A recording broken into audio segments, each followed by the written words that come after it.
Hey guys, my name's Andrea and this is going to be a little video about how I got into colleges.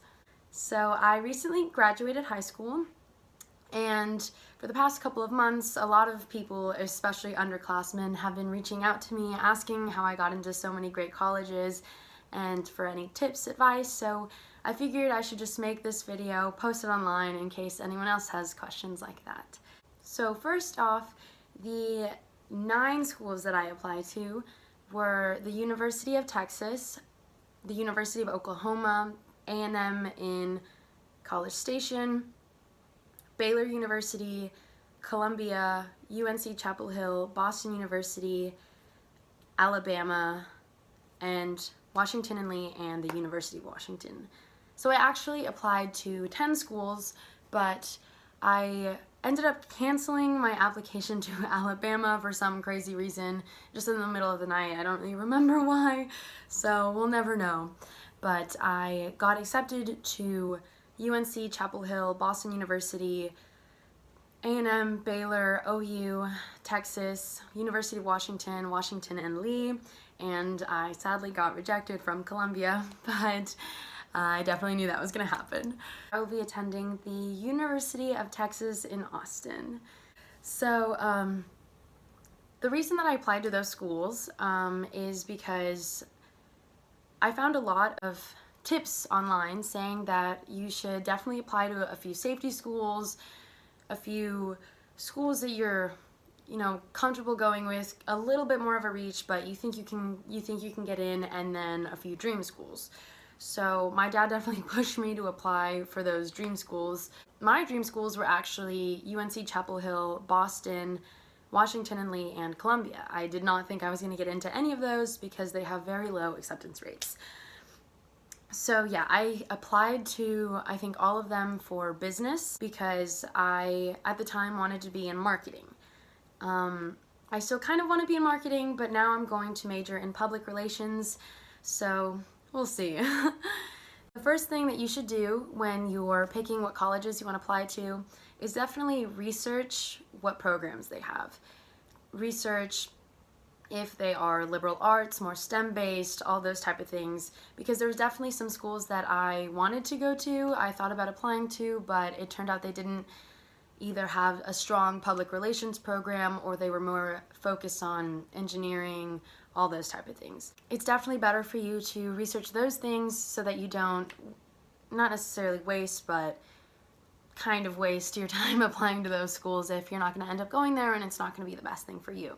The second thing that you should be researching is researching what they care about.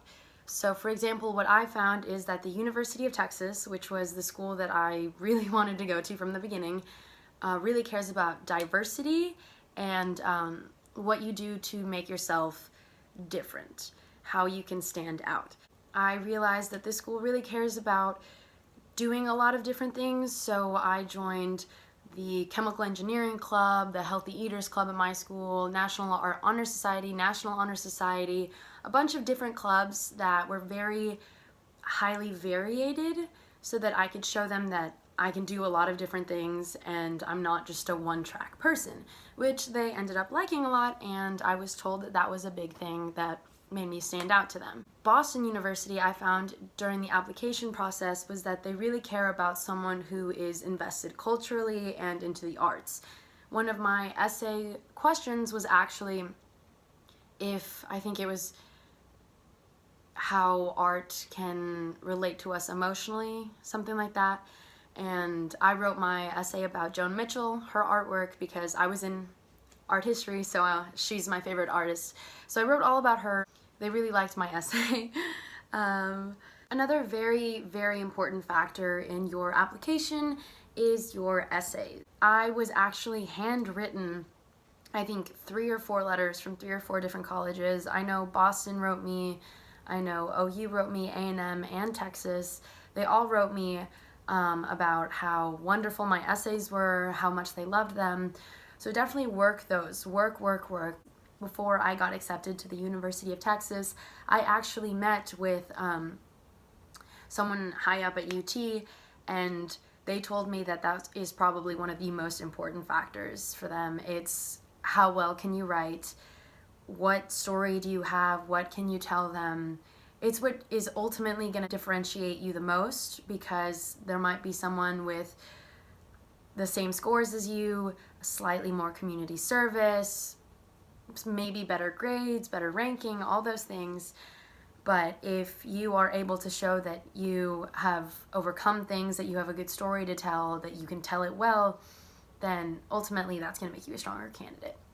So don't be afraid to reach out to your teachers. I actually asked my AP English 4 teacher to help me. So we sat down for about an hour after school, worked my essay, and pretty much just got it to as close as I could get it to greatness. And yeah, so definitely do that. Work all of your essays. There's going to be a bunch of smaller sections where you write little things. Don't blow those off.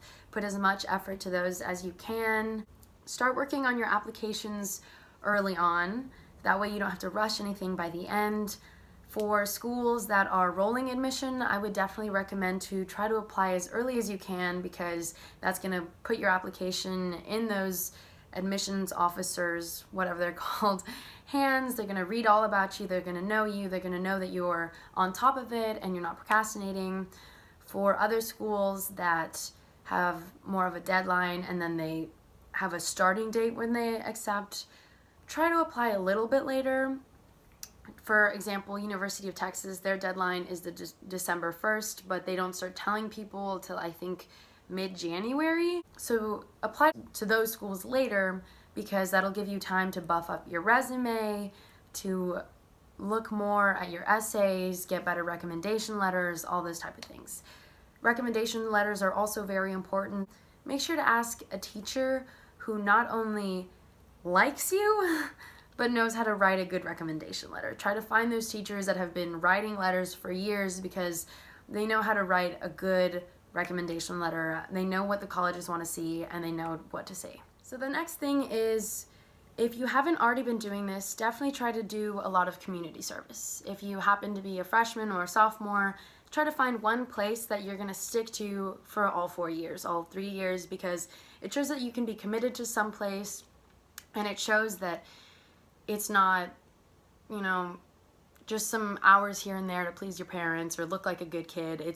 You're actually devoted to helping your community, and you want to help make it a better place. I stuck with my church and volunteering for my school through fish camp, mentoring, and all those things. Another thing that they really care about is citizens who are really involved.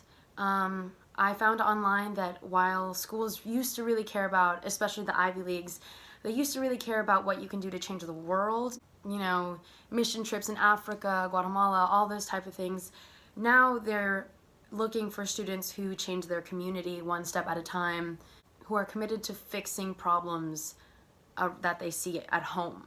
Next thing that I would definitely say is to put yourself out there. Colleges want to see people who are invested in them, who are interested in them, who want to go to their school.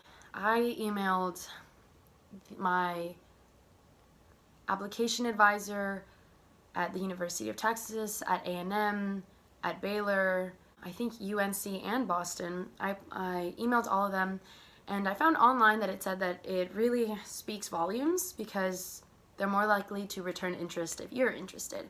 So do that, you can easily find that online, what their emails are, and just ask them some questions. You can come up with any question, and really make sure that you get your name out there, and you make them start noticing your name and who you are, all those type of things.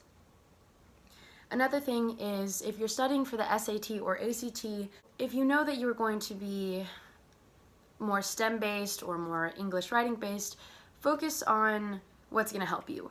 Obviously, since it's more of like a cumulative average, try to get everything better, but focus on what's going to make you the best candidate. For example, I got a 31 on my ACT, but I got a 34 and a 35 on the English and reading portion, which someone high up at UT told me that was all they cared about. They weren't really caring about my math or science, which brought my score down, because in the end, I'm going to be focusing on essay writing, reading, all those type of things, rhetoric, so that really mattered to them that I was very strong in the English and writing section. But I'm sure if I was trying to be a biochemist, they would care more about my science and math skills than my ability to speak correctly, I guess.